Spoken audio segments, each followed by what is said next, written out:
recently I've just been looking into a lot of different personalities, and for example, some of them, such as Sri Ramana Maharshi, he would talk about how he would question himself with the idea of who am I when he would meditate.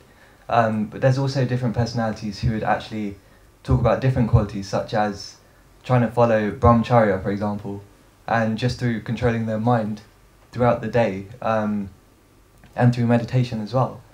So I'm just wondering, how do you reconcile such different pathways, even through just controlling the mind? I don't understand how such different meditative techniques can actually lead to the same result, even through questioning who yourself is, or I don't know, just these different ways. Because you see, Hindu religion is such a broad-based religion. It offers a variety of different prescriptions for making spiritual progress. This is what we've been promoting: pluralism, many ways for making spiritual progress. We keep talking about it. So the question is very pointed, very interesting question. It says that how can you be sure that it's going to lead to the same destination, because there are so many different prescriptions. So how can you be sure that it will end up with the same result or the same destination? It's a very interesting question. How do you know, or how can you be sure? I'm using a metaphor. See if you can follow it. Suppose I want to come to the center here and I point in that direction, and Rajiv wants to go to the center, he points in that direction, and Kamala Didi points in the center and she points in that way. And suppose we compared our prescriptions. I'll say, oh, I have to go north by northeast. He said, no, no, west, north by northwest. She said, no, no, south by southeast. So if we compare, if all of you pointed to the center and gave your prescription to your neighbor just sitting next to you, you'll have a variation of prescription, different prescription. So you may think, oh dear, oh dear. If you compare the prescription, there is no reason or rhyme. Anything seems to go here. It seems like complete jumble. That's what he's asking. Different people promote, different proponents of religion promote different pathways. How do we know they're talking the same thing? Or aiming at the same target? How can we possibly be sure? How do we know? You see, the first thing is this. Even though we all are using different prescriptions, or different teachers are using different prescriptions or promoting different prescriptions, one unique feature that you need to take into account is this. Every prescription relates to the starting point.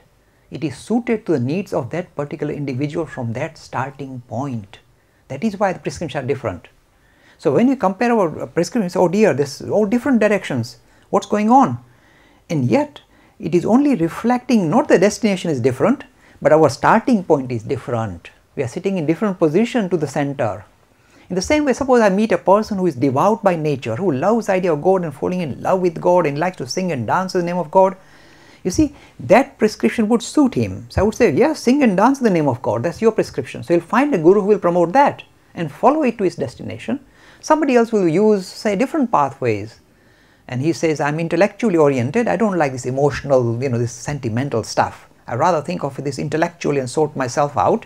And that is my particular mode of operation.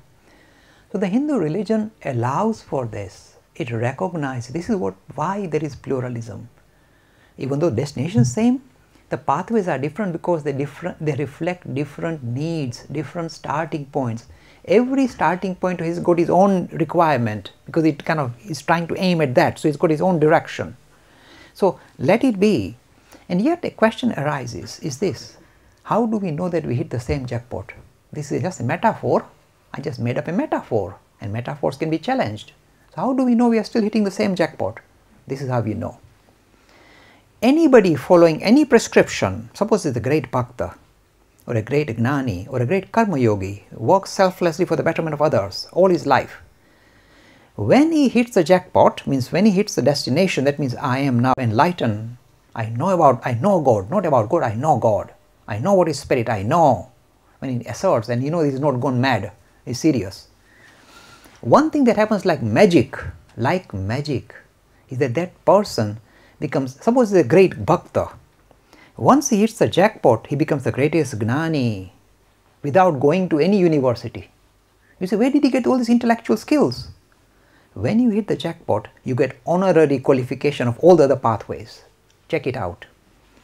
When you look at, say, a Gujarati bhakta well known, say Narsi Mehta.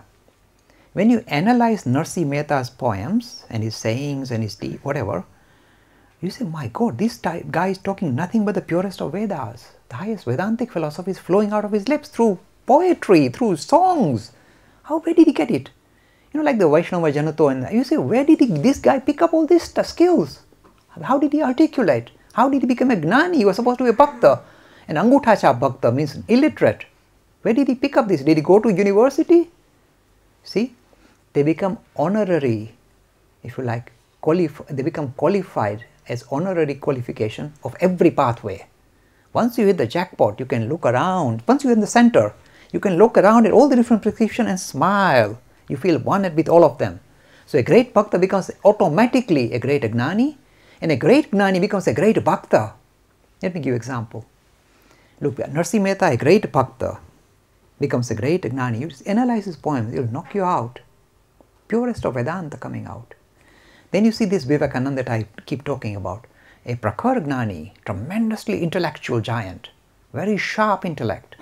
And yet when he hits the jackpot, he looks around and his eyes are flowing with tears of joy. He sees God everywhere. He becomes the greatest devotee you can ever imagine. Do you know what how his language turns? Becomes mellow. From this intellectual giant, you get a very mellow language. Do you know what he said? He said, in this life, the object of my worship is not a God sitting in the heaven. The special object of my worship is sum total of humanity. I am in love with whole of humanity, not God, humanity. See, he's mellowed. He's talking of love. He's supposed to keep away from lovey-dovey stuff. He's talking of love for whole of humanity, flowing out. Tremendous devotion, not towards a God now, toward whole of humanity. So you see a Prakhar Gnani becoming a Prakhar Bhakta. Bhakta of what? A God in heaven? Prakhar Bhakta of whole of humanity. He's a devotee of humanity. He's a champion of human beings. See, transformation takes place. Once you hit the jackpot using any of the pathways, you get honorary degrees of every other pathway. And this is why I feel comfortable that it doesn't matter whichever pathway that suits your needs, you follow it to its destination, to its conclusion.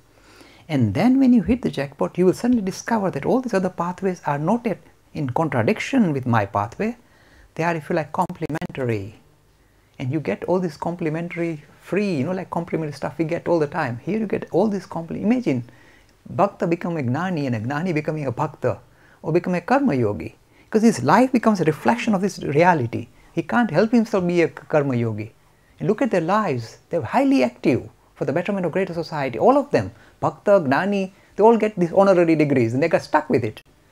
This is the proof of the pudding. You you could hit the destination and see what happens to you. And then look at the examples of various personalities who hit the jackpot. Look, if they are only proceeding and only made slight progress in their own pathway, they are not going to be a very good example of this, what I am just suggesting. They have to hit the jackpot, hit the center, and talk about God as experiential, not intellectual experience. And there the transformation takes place.